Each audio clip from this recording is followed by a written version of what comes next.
जी, सबसे पहली बात तो ये है कि राहुल गांधी इधर पिछले अगर आप 1 डेढ़ साल से देखें तो जो उनके ट्वीट हैं वो बहुत महत्वपूर्ण हैं और जो वो कह रहे हैं, वो आने वाले समय में वो सच साबित हो रहे हैं। उनका एक ट्वीट अगर आपको याद हो, बल्कि सबको याद ही होगा, जब उन्होंने कहा था कि इस देश में लग रहा है कि केरोसिन छिड़क दिया गया है, अब सिर्फ एक तीली की ज़रूरत है। माने जिस तरह से नफ़रत पैदा की जा रही है, लोगों के बीच जो कटुता पैदा की जा रही है, उससे जो पूरी भारतीयता की अवधारणा है, जो आइडिया ऑफ इंडिया है और जो हमारा जो पूरा समाज है, जो बहुल संस्कृति पर आधारित है, वो कहीं विखंडित होते हुए नजर आ रहा है। ये इस अमृत काल का सच है। और मैं तो इस अमृत काल की जब शुरुआत हुई थी उसके पहले आपको ठीक एक दिन पहले ले जा रहा हूं, जहां प्रधानमंत्री नरेंद्र मोदी जी ने विभाजन विभीषिका दिवस के रूप में 14 अगस्त को सेलिब्रेट किया था। और मुझे लगता है कि जो उन्होंने ऐलान किया विभाजन के विमर्श को पैदा करके, वो सरकारी तौर पर विभाजन के विमर्श को एक तरह से मोहर लगा दी गई।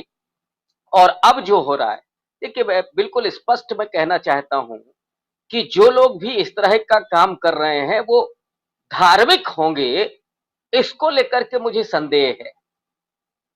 ये कोई आस्था या उस तरह का सवाल नहीं है, क्योंकि कोई भी धर्म कभी ये नहीं कहता कि आप दूसरे के धर्म पर सवाल खड़ा करके या उसकी आस्था को बिना बना करके आप अपनी आस्था का प्रस्तुतिकरण या प्रकटीकरण करें। ये कभी नहीं होता है। ये धरती बुद्ध की है, गांधी की है, विवेकानंद महावीर की है। अब मैं पिछले जो नायक हैं मैं उनकी बात ना करूं तो विवेकानंद को अगर आप याद कीजिए, तो विवेकानंद के लिए क्या था कि मैं उस ईश्वर को याद करना चाहता हूं जिसे लोग दरिद्र नारायण कहते हैं। गांधी की अगर हम बात करें तो वहां तो सीधा ईश्वर अल्लाह एक ही नाम।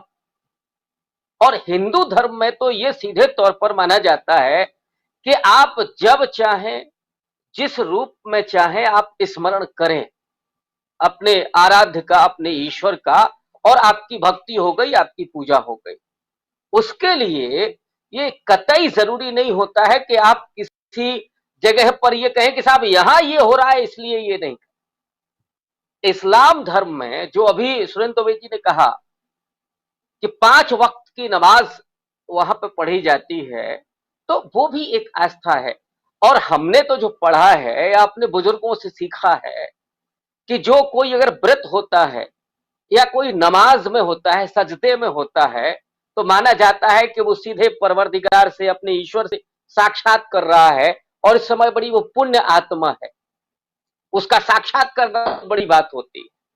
किसी महापुरुष का, किसी ऐसे दिव्य पुरुष का, हिंदू धर्म के हो चाहे इस्लाम को मानने वाले हो, वो भी उनका स्मरण और उनका दर्शन करना चाहते हैं।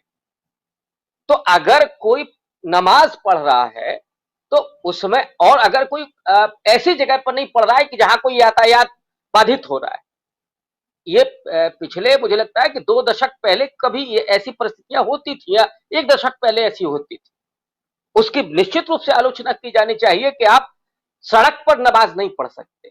मान लीजिए कोई मरीज वहां से निकल रहा है और जब आप नमाज में हो, तो मैंने कहा था कि वो तो पुण्य आत्मा है, उस समय आप स्मरण कर रहे हैं अपने ईश्वर का, अपने खुदा का।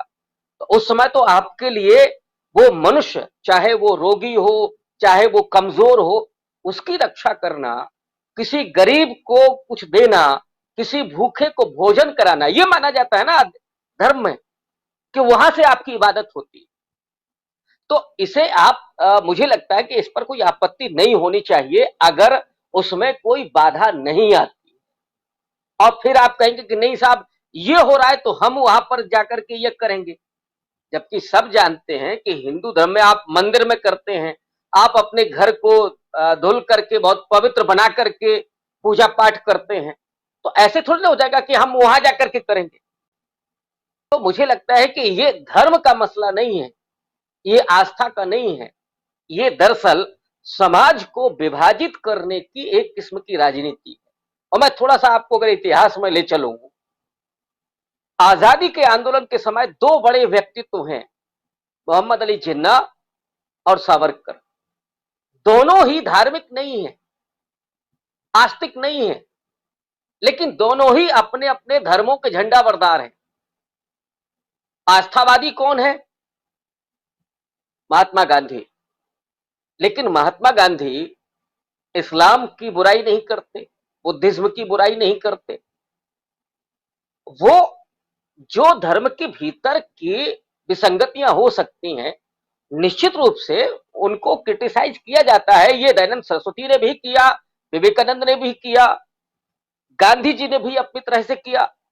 तो ये होता है, लेकिन इस देश के जो मर्म में है वो है साझी संस्कृति।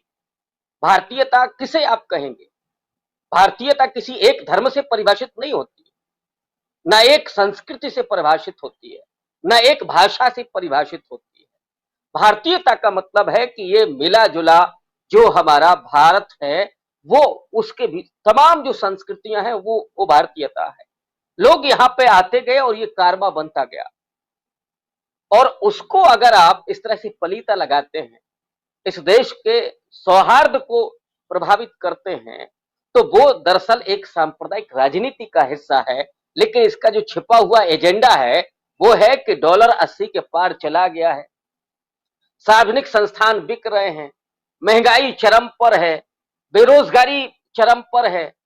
कोरोना काल में आप देखिए क्या हुआ, लोगों को ऑक्सीजन नहीं मिल रही थी, दवा नहीं मिल रही थी। अब तो काला बाजारी शब्द को ही असंसदीय घोषित किया जा रहा है। उसी दरमियान 84% लोगों ने कहा कि उनकी आमदनी घटी है, और इसी देश के 102 अरबपतियों से अरबपतियों की संख्या हो जाती है 142। जो अरबपतियों की संपत्ति है वो 23 लाख करोड़ से बढ़कर के 53 लाख करोड़ हो जाती है, माने 2 गुने से ज्यादा इसी कोरोना काल में। तो ये सवाल कहीं नहीं आए। अंबानी और अडानी जिस तरह से देश को खरीद रहे हैं, जिस तरह से इस देश में असमानता बढ़ रही है, जिस तरह से उत्पीड़न हो रहा है दलितों का, पिछड़ों के आरक्षण को ध्वस्त किया जा रहा है, ये सवाल कहीं नहीं आए। और इसलिए बहुत आसान सा विषय होता है कि आप धर्म को लेकर के आए, जबकि धर्म बिल्कुल निजी मसला है। हम पूजा पाठ करें, हम नमाज अदा करें, कहीं भी करें, ये हमारा निजी मामला है, और ये संविधान इसकी पूरे तरीके से वो अधिकार आपको देता है। लेकिन संविधान ये नहीं कहता है कि आप दूसरे धर्म पर सवाल खड़ा करके या दूसरे धर्म की वजह से आप अपनी पूजा की अभिव्यक्ति, आप अपने पाठ की अभिव्यक्ति करें। ये हमारा निजी मसला है, हमें जो करना होगा वो हम करें। और आपने बिल्कुल शुरू में जो बातें कही थी वो बहुत ज्यादा महत्वपूर्ण है कि बाकी जगहों पर अभी अशोक स्तंभ के साथ जो हुआ, उसकी आकृति कोई नहीं बदला गया, उसको बदलते हैं पूरे वैचारिक जो वैचारिकता थी उसको बदलाव करने की कोशिश की जा रही है। और ये ठीक वैसे ही है जैसे पुष्यमित्र शुंग से लेकर के और शंकराचार्य के दरमियान जिस तरह से बुद्धिज्म प्रतीकों को खत्म किया गया, बुद्धिज्म लिटरेचर को, वो धर्म और दर्शन को विकृत करके उसका समाहार कर लिया गया, बुद्ध को विष्णु का अवतार घोषित कर दिया गया, ठीक वैसे ही अशोक स्तंभ तो क्या है, वो बौद्ध धर्म का प्रतीक है। और उसे आप अगर उसका हिंदुत्वीकरण कर रहे हैं तो क्या है, उसको विकृत करके आप समाहार कर रहे हैं। जो चक्र है वो धर्म चक्र परिवर्तन का प्रतीक है, और आरएसएस तो उसको पहले से बताता रहा है कि साहब विष्णु का वो चक्र है, सुदर्शन चक्र है। अब वहां आप जो तिलक विलक लगा रहे हैं वो क्या है, कल को यही होगी ना उसकी व्याख्या। तो दरअसल इस देश में अब एक धर्म और एक संस्कृति को थोपने की जो साजिश चल रही है वो समूची भारतीयता के लिए ठीक नहीं है।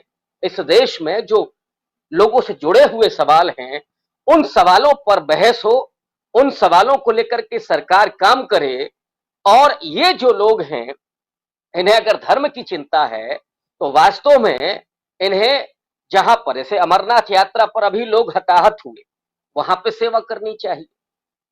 भाई विवेकानंद तो यही कहते हैं ना कि हमारे लिए ईश्वर तो दरिद्र नारायण है, जो दलितों के साथ उत्पीड़न हो रहा है, वहां आपका धर्म क्यों नहीं आता है? स्त्रियों के साथ कुछ होता है तो वो भी तो आपकी माँ बहन है, वहां वहां भी आप अपने धर्म की, कि हमारे धर्म के हैं, हम उनकी सेवा खुशामद करें।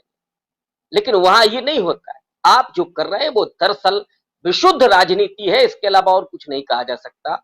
आस्था तो बिल्कुल निजी है, जिसको जहां करना है वो करता है, वो कोई प्रदर्शन की चीज नहीं है। अमलेंदु उपाध्याय जी, ये